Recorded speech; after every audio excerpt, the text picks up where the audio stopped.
2025 UP board में गणित का पेपर देने वाले हैं, तो आज का ये वीडियो लास्ट तक जरूर देखना। ये है गणित का बहुत ज्यादा वायरल पेपर, ठीक है। यही पेपर आपके बोर्ड एग्जाम में आने वाला है। ये गणित का बहुत ज्यादा वायरल पेपर है और 1 मार्च को सेम यही पेपर आप लोगों को देखने को मिलेगा मैथ का, यानी कि गणित का। 1 मार्च को आप लोगों को यही पेपर देखने को मिलेगा क्लास 10 मैथ का, तो बहुत ध्यान से देखना। और ये बहुत ज्यादा वायरल पेपर है। अगर आपने ये पूरा पेपर तैयार कर लिया ना, तो मैं गारंटी के साथ कहता हूं आप 90% लाओगे मैथ के पेपर में।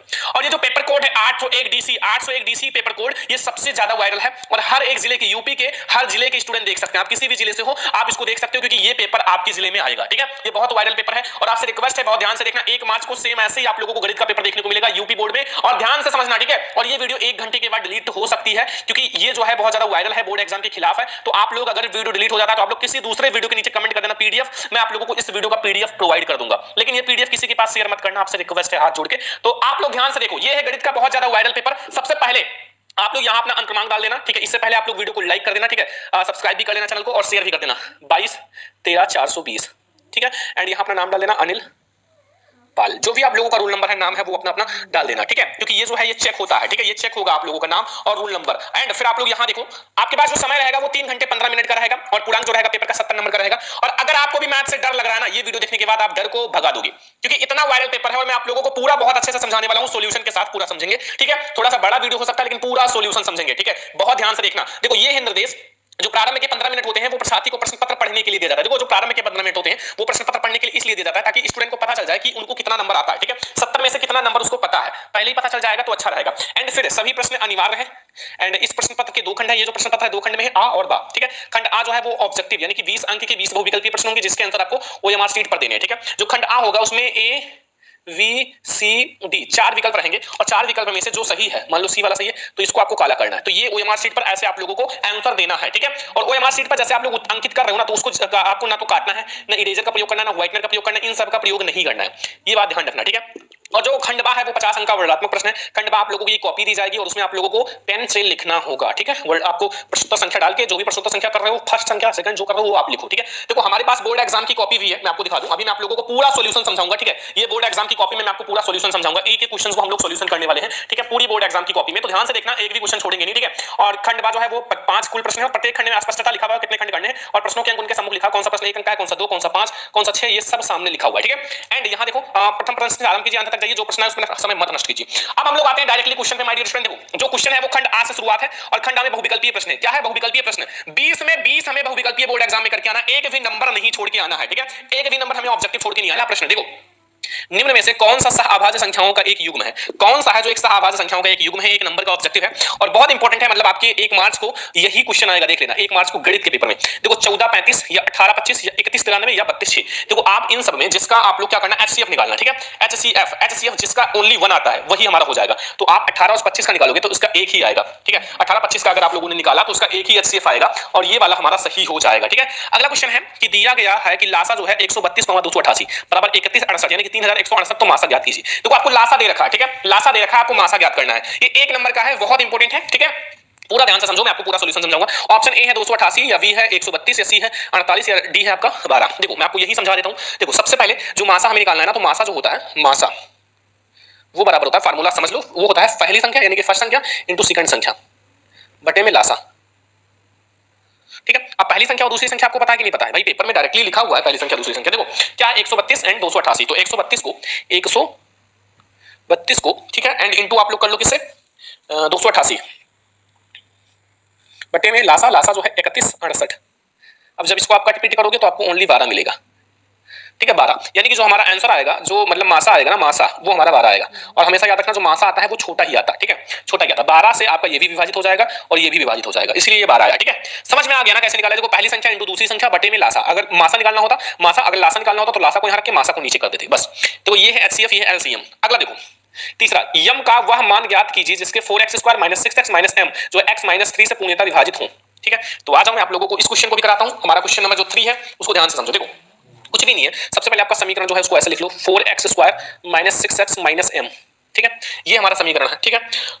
और हमारा जो यहाँ x - 3 है, तो अगर x - 3 है अगर बराबर 0 रख दो तो x बराबर हमें क्या मिल जाएगा, 3, यानी कि x की वैल्यू हमें क्या मिल गई, 3। तो x के स्थान पर 3 रख दो, यानी कि 3 का स्क्वायर - 6 × 3 - m, ठीक है। अगर आपने 3 रख दिया तो फिर क्या मतलब m की वैल्यू निकल आएगी। देखो ये हमारा कितना हो जाएगा, 9, 3 3 का 9 4 36, ठीक है। तो यहाँ से अगर m देखा जाए तो ये 36 है और ये हमारा कितना है छात्र 18 यानी कि -18। तो यहाँ से m जो आएगा वो हमें 18 मिलेगा। कितना मिलेगा 18, ठीक है।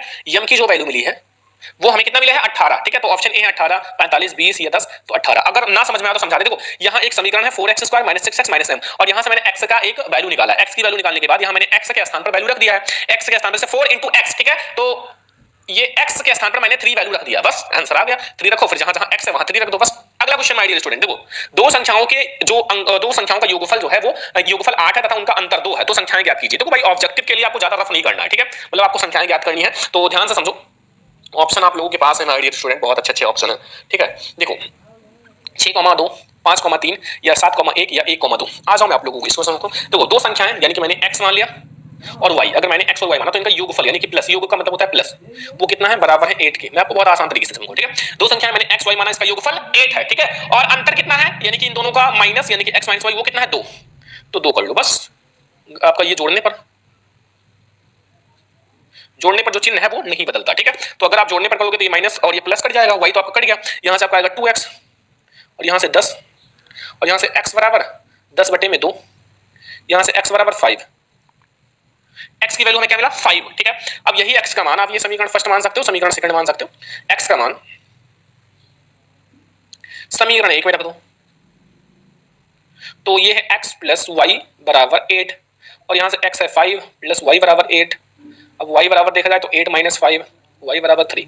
y की वैल्यू 3 आ गई, ठीक है। यानी कि 5,3 हमें मिलेगा इसका वैल्यू, ठीक है। 5,3, तो ये देखो 5,3 हमारा बी वाला ऑप्शन सही है। देखो आप लोगों को इसमें जितना भी क्वेश्चन बता रहे हैं ना 1 मार्क्स के लिए इतना ज्यादा इंपॉर्टेंट है ना, ये बहुत वायरल पेपर है माय डियर स्टूडेंट। बस आप लोगों को पढ़ के जाना है, आपका समझो कि सब कुछ कंप्लीट है, बहुत वायरल पेपर है। अगला क्वेश्चन आ जाओ माय डियर स्टूडेंट 5 नंबर, के किस मान के लिए समीकरण युग्म जो है 2x + 3y = 5 और 4x + ky = 10 के अपरिमित रूप से अनेक हल होंगे। ये हमारा 2023 और 2024 में आया हुआ है, बहुत बार आया हुआ है। तो के की वैल्यू हमें ज्ञात करनी है। तो के की वैल्यू ज्ञात करने के लिए ऑप्शन आप देख सकते हो 1/2 या 1 या 3 या 6।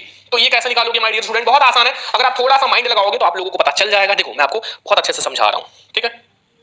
देखो यहां आप लोग समझो अलग पेज में, ताकि आप लोगों को बहुत अच्छे से समझ में आए। देखो यहां से a1 a2 b1 b2 c1 c2 निकाल लो। तो a1 हमारा क्या है माय डियर स्टूडेंट, a1 यहां a1 क्या है a1/a2। वो देखो आप रूप से अनेक हल होंगे। अगर डायरेक्टली लिख दिया तो a1/a2 जो होगा वो बराबर होगा v1/v2 के और बराबर होगा c1/c2 के। ये केस हो जाएगा, क्यों? क्योंकि डायरेक्टली लिखा दिया आपने रूप से अनेक हल, तो ये हमारा केस हो गया। बस वैल्यू रख दो। केस में वैल्यू क्या होगा, यहाँ a1 क्या है 2, a2 क्या है 4, v1 क्या है 3, v2 क्या है k, c1 क्या है 5, c2 क्या है 10। अब एक केस याद रखना, ऐसे में अगर k की वैल्यू निकालना है आप लिख सकते हो a1/a2 = b1/b2 अगर निकालना हो तो, ठीक है। इसको इसके बराबर लिख सकते हो या फिर आप b1/b2 को c1/c2 के बराबर लिख सकते हो। मतलब b1/b2 को c1/c2 को दोनों को रखोगे तो वही वैल्यू निकलेगा। लाइक हमने a1/a2 बराबर b1/b2 रख लिया तो आपको k की वैल्यू यहां से निकल जाएगी 3/k और यहां से 2 क्या हो जाएगा बराबर 12 और k बराबर 12/6 सॉरी 12/2 k बराबर हमें 2 मिल जाएगा। बस k की वैल्यू हमें 2 मिल गई, ठीक है। k की वैल्यू हमें 2 मिल गया। तो यहां से नहीं सॉरी हमें k की वैल्यू 6 मिलेगा, 6, क्योंकि हमारा नीचे 2 है ना, k की वैल्यू 6 क्योंकि 2 है तो 6 दूनी 12, ठीक है। 6 मिलेगा, याद रखना, मिस्टेक मत करना। जैसे अगर हम मिस्टेक कर सकते हैं तो आप लोग भी कर सकते हो, तो आप लोग मत करना, प्रैक्टिस कर लो, ठीक है। हम आप लोगों को यदि द्विघात समीकरण 3x² - 6x + के बराबर 0 के मूल समान हो, मूल समान का मतलब d की वैल्यू 0 है, तो k का मान ज्ञात कीजिए। तो k का मान ज्ञात करना है माय डियर स्टूडेंट। ऑप्शन आप लोग देख सकते हो 3 है या 6 है या 9 है या 12 है। देखो आप लोगों को ये वायरल पेपर इतना ज्यादा पढ़ना है ना, पहले आप एक बार देखो, फिर दूसरी बार देखो, इसको नोट करो, फिर आप लोग जितना हो सके उतना देखो, ठीक है। बहुत इंपॉर्टेंट वायरल पेपर है, आपसे रिक्वेस्ट है बहुत ध्यान से देखो। यहां देखो आपका समीकरण है, यहां से 3x², अगर यहां से a पूछा जाए तो क्या है, ये 3 है, v -6 है, c k है। इतना समझ में आ गया ना। अब एक फार्मूला आप लोगों को पता होगा d बराबर b² - 4ac, लेकिन d तो हमारा 0 हो जाएगा क्योंकि यहाँ मूल समान है, ठीक है। तो ये फार्मूला आपको पता होगा, ठीक है। अब देखो ध्यान से, यहाँ का d तो d 0 है तो यहाँ -6 का स्क्वायर कर लो एंड 4 × a की वैल्यू हमारा 3 है एंड c की वैल्यू k है बराबर 0 रख लो, ठीक है। यहाँ से आपका 36 हो जाएगा, यहाँ से -12 हो जाएगा, k बराबर 0। अगर हम यहाँ से देखें तो ये हमारा k जो होगा वो 36/12 हो जाएगा।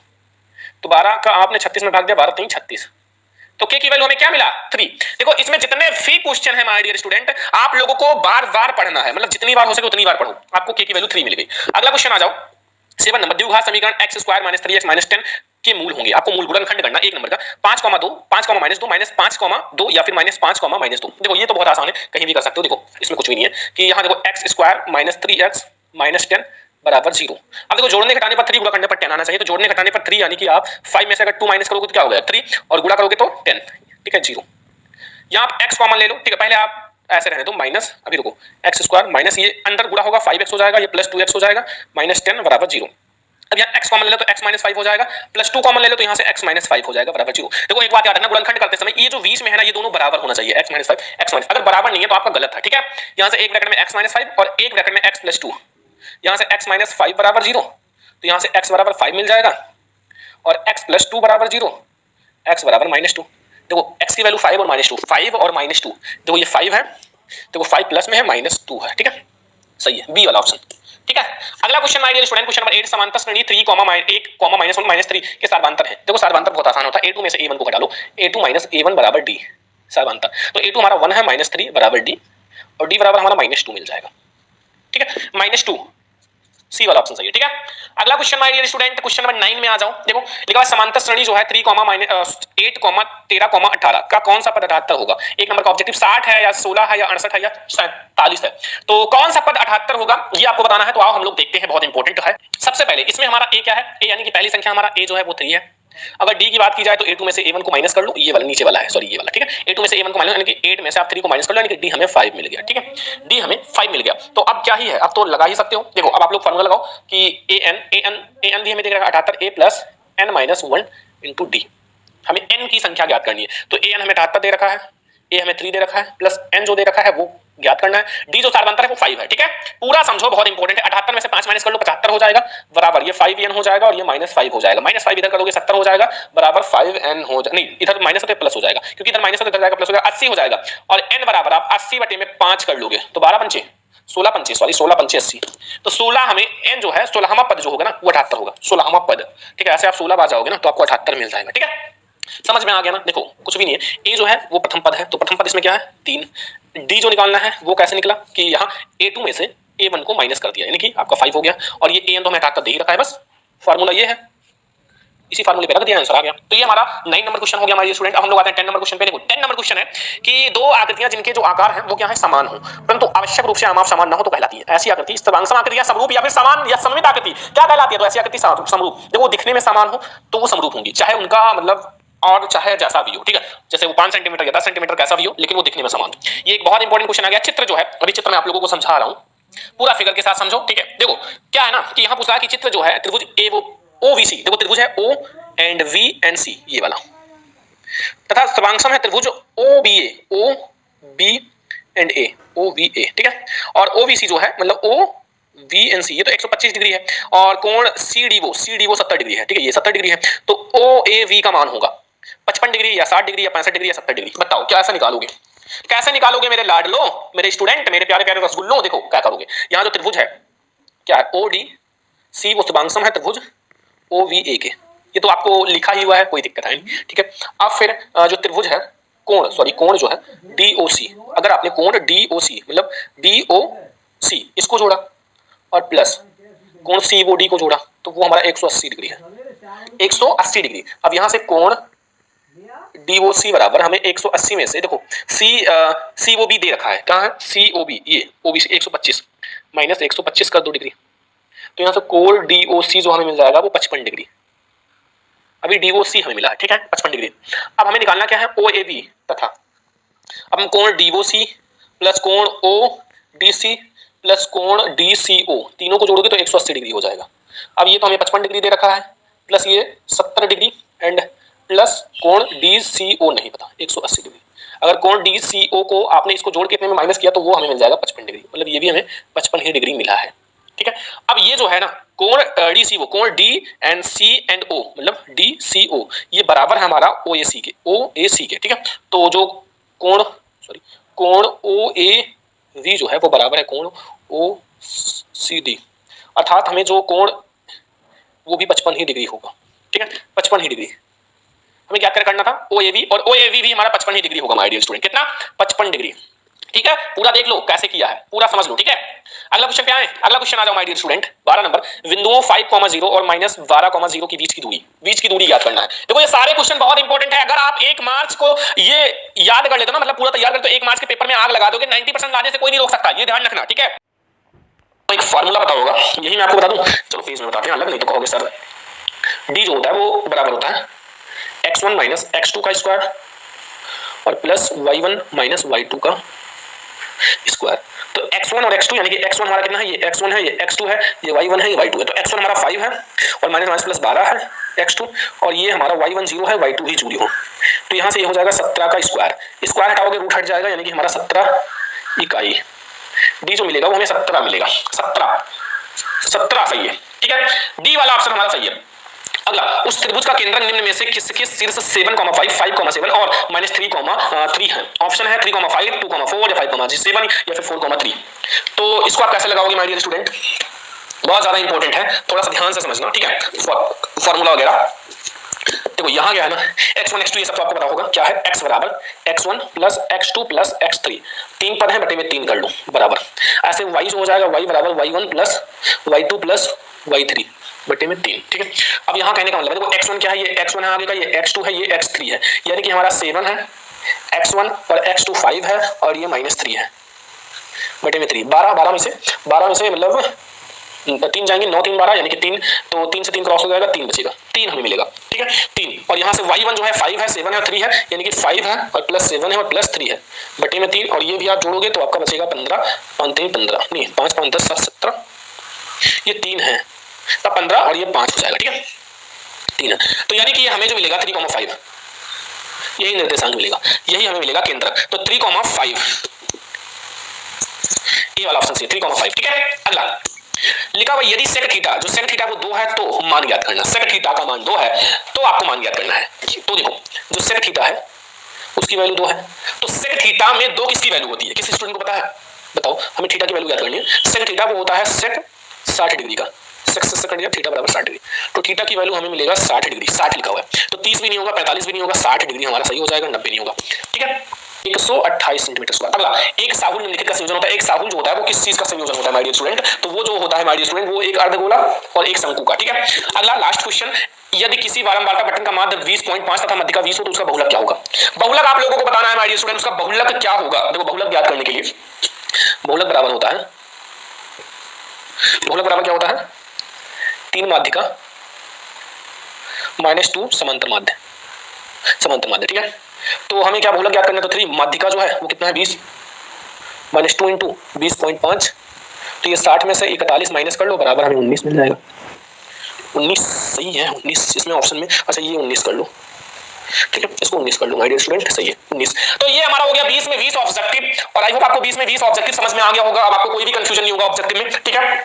बहुत ज्यादा इंपॉर्टेंट क्वेश्चन मैंने आप लोगों को कराया है। अब हम लोग आते हैं माय डियर स्टूडेंट वर्णनात्मक प्रश्न की, जो कि बोर्ड एग्जाम के लिए बहुत स्पेशल है। देखो खंड वर्णनात्मक प्रश्न, देखो वर्णनात्मक प्रश्न आपका 50 में 50 हमें करके आना है, एक भी नंबर छोड़ के नहीं आना। बोर्ड एग्जाम में प्यारी प्यारी कॉपियां दी जाएंगी, उसमें आप प्रश्न संख्या डालो, लिखना शुरू कर दो बढ़िया से, ठीक है। देखो पहला प्रश्न हम लोग सॉल्व करेंगे। पहला है कि सिद्ध कीजिए कि 5 + √3 एक अपरिमेय संख्या। 2 नंबर आपको मिल जाएगा अगर आपने ये सिद्ध कर दिया कि जो 5 + √3 जो है एक अपरिमेय संख्या है, 2 नंबर आपको तुरंत मिल जाएगा, ठीक है। तो इसको सिद्ध आप लोग कर सकते हो, नहीं कर पा रहे हो तो मैं आपको बता रहा हूं। सबसे पहले आपको क्या करना है, माना।